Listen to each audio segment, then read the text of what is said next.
Em coletiva de imprensa, delegados André Vilela e Michel Leite detalharam o caso de feminicídio em São Mateus do Sul. Foi na coletiva de imprensa na manhã desta última segunda-feira, o delegado da 3ª Subdivisão Policial, André Luiz Vilela, e o delegado adjunto e delegado-chefe da Delegacia de São João do Triunfo, Michel Leite Pereira da Silva, detalharam sobre o primeiro crime de feminicídio registrado neste ano em São Mateus do Sul, que acabou então vitimando Elza Ribeiro Micharski, 22 anos. Elza foi morta pelo ex-namorado identificado como Alisson Ferraz Barbosa, 24 anos. O rapaz teria golpeado a mulher com uma barra de ferro e em seguida teria a atropelado, passando por cima do corpo por diversas vezes.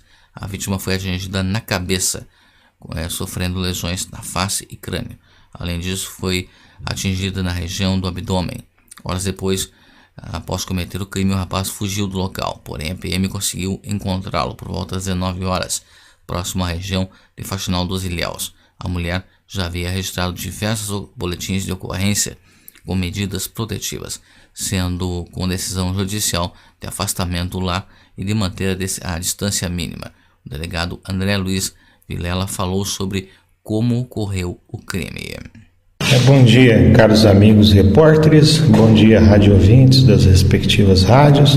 Lamentavelmente, na data de ontem, no período da noite, no começo da noite, aconteceu esse fato, especialmente para São Mateus do Sul, que é uma cidade tranquila, uma cidade calma, de pessoas civilizadas. Aconteceu esse fato de, digamos assim, a gente vê com uma certa crueldade, aonde um casal, após alguns anos de convívio, se separaram-se.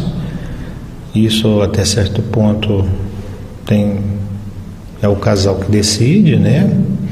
Entretanto, o infrator, o ex-marido, quis reatar o casamento, a ex-esposa não o desejou, e desde então nós tivemos rapidamente fazendo as pesquisas em cartório, e salvo engano há alguns registros onde ela faz registro de boletim de ocorrência em desfavor do ex-marido.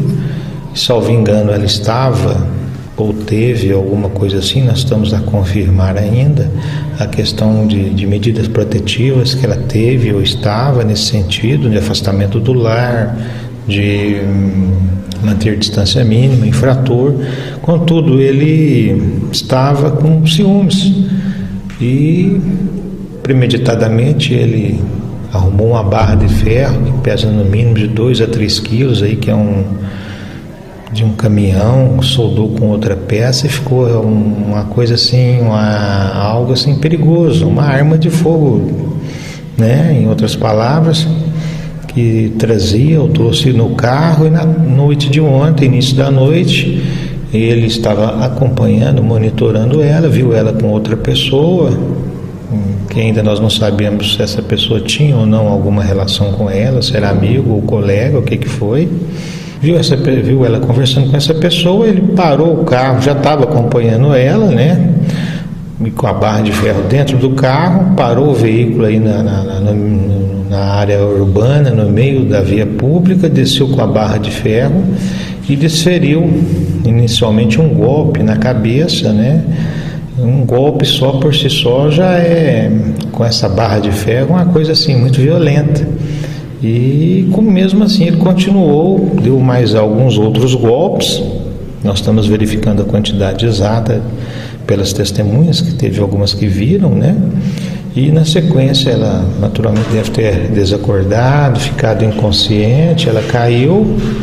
Ato contínuo, ele voltou ao carro, pegou o carro e passou com o carro em cima da cabeça dela, parou o carro, deu uma ré e voltou, passou com o carro em cima do corpo dela novamente, né? E hoje pela manhã, e após esse fato, foram feitas diligências por nós e foi localizado o veículo escondido na área rural, bem como apreendido a barra de ferro, né? É importante ressaltar uma sincronia muito importante, uma interação muito boa em São Mateus do Sul, das Forças de Segurança do Estado do Paraná, a Polícia Civil, a Polícia Militar, então sempre integradas, irmanadas e em prol da segurança da comunidade.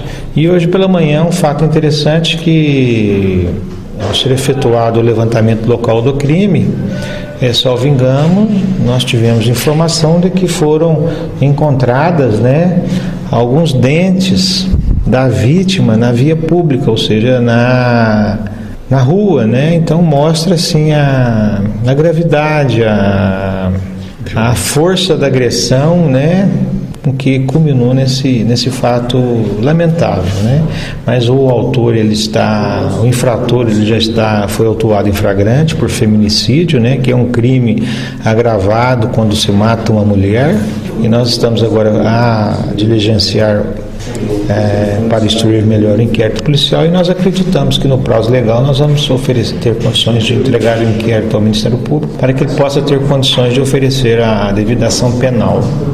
Segundo o delegado, Alisson teria relatado ter consumido bebida alcoólica antes de matar a jovem.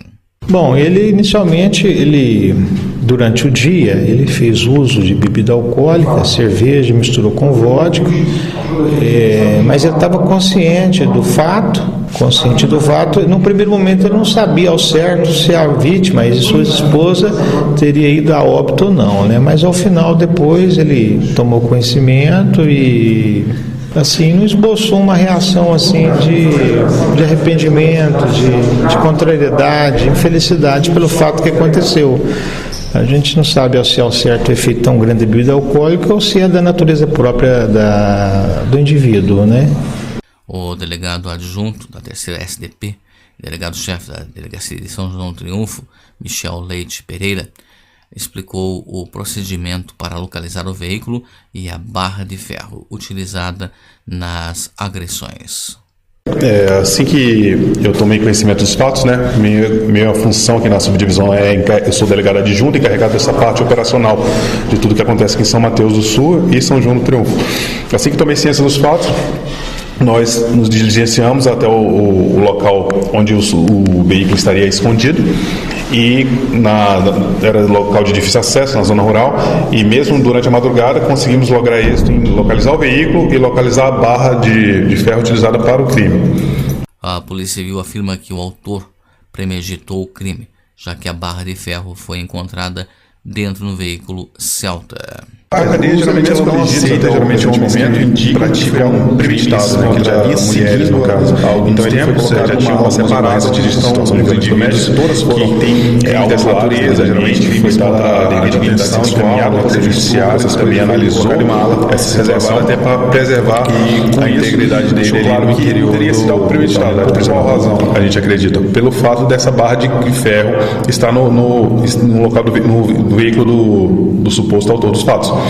Por qual razão? A barra não tem utilidade nenhuma, não é uma barra utilizada para alguma manutenção do veículo ou para fazer que o veículo opere na medida do possível. É uma barra que estava utilizada ali claramente com a intenção de lesar a integridade física de alguma outra pessoa ou até mesmo ceifar a vida, que foi o que lamentavelmente aconteceu nesse grave caso de feminicídio. Foi um crime atroz, brutal, violento, onde a vítima foi agredida no rosto com uma barra de ferro pesada, teve grave perda óssea, teve perda de dentes, teve avulsão dentária e posteriormente o indivíduo deixando claro seu ânimos necandi, que a gente chama na seara jurídica, sua intenção de matar, ele ainda passou com o veículo por diversas vezes em cima da vítima, onde constatamos pela manhã que há vestígio de sangue por toda a roda do veículo, Então a vítima morreu, mesmo após socorro, agonizando. Foi uma coisa atroz, brutal, que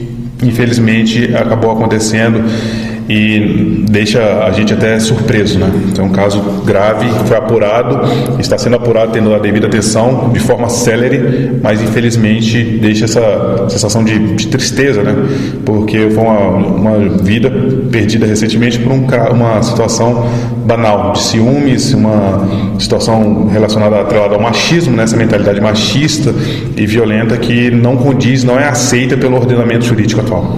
Eu já peguei vários casos de violência doméstica, inclusive de feminicídios, mas esse foi um caso realmente atroz. Chama a atenção por causa da violência, a forma como foram desferidos os golpes no rosto da vítima, as lesões causadas e a forma como a vítima veio a óbito, que foi uma forma agonizante, uma forma atroz, repito, brutal.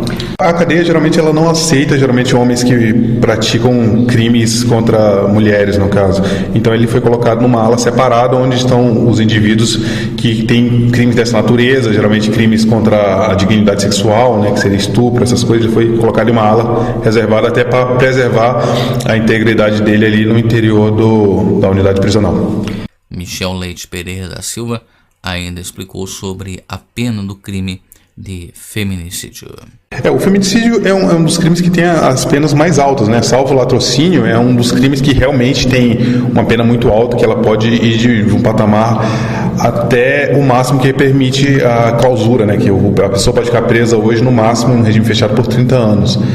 Salvo alguns benefícios, tem algumas regras legais e tal, mas nesse caso é um dos crimes extremamente graves e que permite que o indivíduo fique recluso por diversos anos. Esse crime, por ser um crime praticado dolosamente contra a vida, né, ele vai ser encaminhado, vai seguir o rito do tribunal do júri, ou seja, será a população de São Mateus do Sul, são 7 indivíduos que vão ser convocados para fazer, digamos assim, justiça de acordo com suas convicções íntimas. Então é um momento que a lei, o ordenamento jurídico dá à população o direito de que esses indivíduos com sua convicção decidam se a pessoa é culpada ou não. Então o crime será encaminhado ao tribunal do júri e será consequentemente julgado pela população de São Mateus do Sul, que fará a justiça no caso.